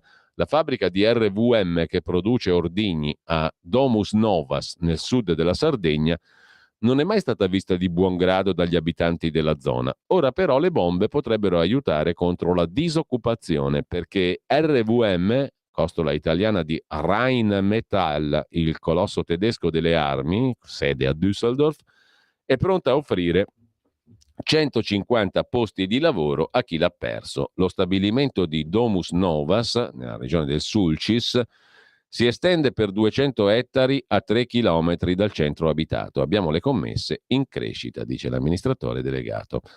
E intanto c'è da segnalare invece dalla Sardegna a Milano un'altra possibilità di lavoro, tra virgolette, per rimettere in pista, o perlomeno per riqualificare gli scali ferroviari a Milano. Sono 7 gli ex scali ferroviari, ne parla oggi Avvenire, inseriti nel processo di riqualificazione, oggetto di un accordo di programma sottoscritto nel lontano 2017 da Comune di Milano, Regione Lombardia e Gruppo Ferrovie FS Italiane.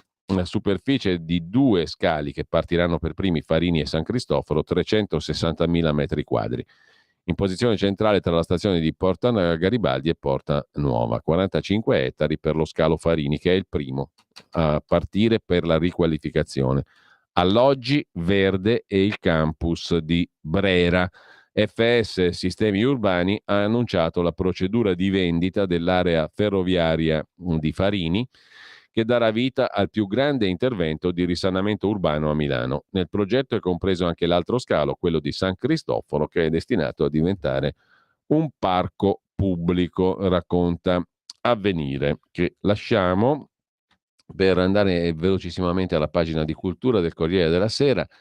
Tornano per l'editore HarperCollins 2 libri dello scomparso Andrea J. Pinkett, che ha ricominciato ad andare a letto tardissimo. Le copertine dei primi 2 romanzi di Andrea G. Pinkett, che oggi tornano in libreria per HarperCollins Italia. Il primo è il libro Lazzaro vieni fuori, 256 pagine, 15 euro. Contiene anche altri testi, e il secondo è Il vizio dell'agnello, un altro libro tra i romanzi di Andrea G. Pinkett.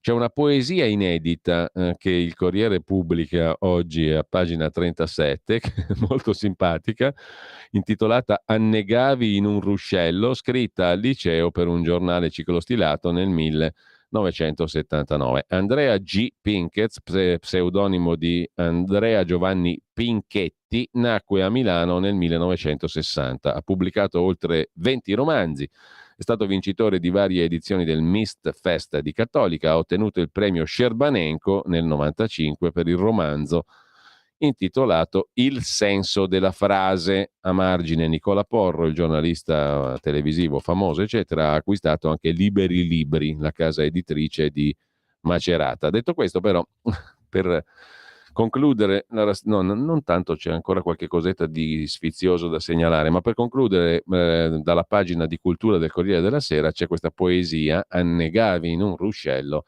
di Andrea G. Pinkett. Riescono i suoi 2 libri, Lazzaro vieni fuori, Il vizio dell'agnello, però sta poesiola è simpatica e recita così: Annegavi in un ruscello, sono accorso immantinente e, sfilandoti l'anello, ho detto to, fra noi più niente. Mi guardavi un po' allibita, affondando senza aiuto con le affusolate dita che accennavano a un saluto. Mi son chiesto, val la pena di bagnare il mio vestito? Se la sera prima appena mi volevi per marito? Ripensavo poi al momento alle bolle di sapone, le parole che col vento si son perse col tuo nome, e osservavo interessato tutte quelle bollicine che dall'acqua verso il prato celebravan la tua fine. E va bene, l'hai voluto, ti ridò la tua cravatta, il bambino mai cresciuto che inventavi, vecchia matta. Annegavi in un ruscello, e la fine di un amore e quel freddo venticello m'han lasciato un raffreddore. Andrea Pinkett, 1979.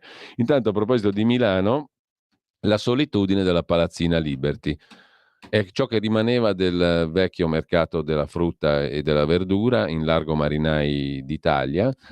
È uno schifo lasciato lì abbandonato, ma la solitudine appunto della Palazzina Liberty, scrive opportunamente oggi il Corriere della Sera in cronaca milanese. Ancora polemiche sull'edificio pubblico dove fu occupato ai tempi da Dario Fo e Francarame. Si attendono i lavori per l'accessibilità, ma nulla avanza tranne il degrado, denuncia dei residenti, imbrattamenti, dormitori improvvisati. Siamo allo sbando. L'edificio è parte dell'antico mercato ortofrutticolo del Verziere di inizio Novecento. Prima ancora stava in largo Augusto il Verziere, dove c'è oggi la statua di Carlo Porta, che andava lì appunto per sentire la parlata autentica del milanese. Tempi antichi. Comunque, la Palazzina Liberty era originariamente un ristorante e un caffè Art Nouveau, perché i commercianti appunto di ortaggi e di frutta si trovavano lì a bere il caffè nella Palazzina Liberty. Col trasloco del mercato resta abbandonata fino agli anni 70, viene occupata dal collettivo Dario Fo Francarame. Negli anni 80 è sede della Civica Banda. Dal 94, dopo il restauro, è diventata sede di Milano Classica, oggi è lì ferma in attesa di restyling, abbandonata orribilmente. Intanto concludiamo con, sempre in pagina di cultura del Corriere della Sera, le cattedrali del lavoro. Di che cosa si tratta? Di fabbriche dismesse, di ciminiere, di villaggi operai, e il turismo sta scoprendo un turismo dedicato all'archeologia industriale. Non c'è solo il villaggio operaio di Crespi d'Adda nella Bergamasca, che è riconosciuto patrimonio dell'UNESCO dal lontano 95. C'è anche il Museo della Seta di Soncino, all'ex Filanda, le visite ogni seconda e terza domenica del mese dalle 14.30 alle 17, poi la centrale idroelettrica Taccani, prossime aperture 13 e 14 di maggio. Il birrificio Angelo Poretti, oggi Carlsberg a Induno Olona, e la diga del Pan Perduto a Somma Lombardo. Molto belli queste mete turistiche. Mentre vi segnalo, per concludere, una roba divertente, se vogliamo. Claudia De Lillo, con tanto di fotografo al seguito, ha passato a Milano un giorno al sexy shop. Esistono ancora i sexy shop. Quando ero piccola, vicino a casa mia, c'era un negozio dalla vetrina oscurata, scrive Claudia De Lillo, per il venerdì di Repubblica, il settimanale di Repubblica oggi in edicola. Era un antro sordido, dove i clienti, maschi adulti dall'aria colpevole e circospetta, venivano inghiottiti. Mia nonna, quando ci capitavamo davanti, accelerava il passo tirandomi a sé. Forse temeva che, se si fosse distratta, quel luogo tetro avrebbe fagocitato anche me con conseguenze inimmaginabili. Imparai a leggere e scoprì che il mistero aveva un nome e un cognome: Sexy Shop.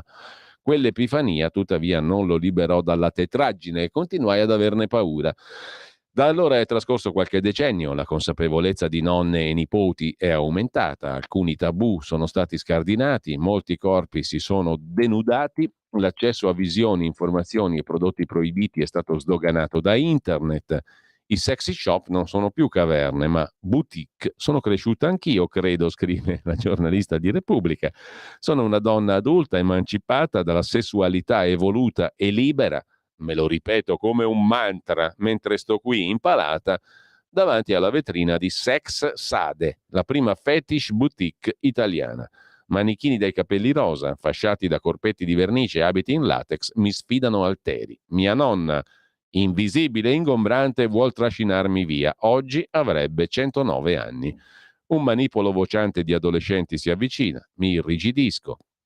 Cosa penseranno di una tizia che potrebbe essere loro madre in contemplazione di manette di pelle e perizomi di pizzo? Mi attraversano senza vedermi. La trasparenza è un superpotere. Arianna ha i capelli biondi, un'aura punk, la noncurante accoglienza di chi non si scompone di fronte a nulla. Martina indossa con discrezione una maestosa bellezza, la trovo ipnotica, intimidente, come questo posto di cui ho appena varcato la soglia. Sprezzante del pericolo. Segue tutto un bellissimo reportage a chi piace per questa roba qua. Comunque con questo chiudiamo veramente la rassegna stampa e, come si suol dire, l'Italia è questa qui. Wow, uy, uy, hey,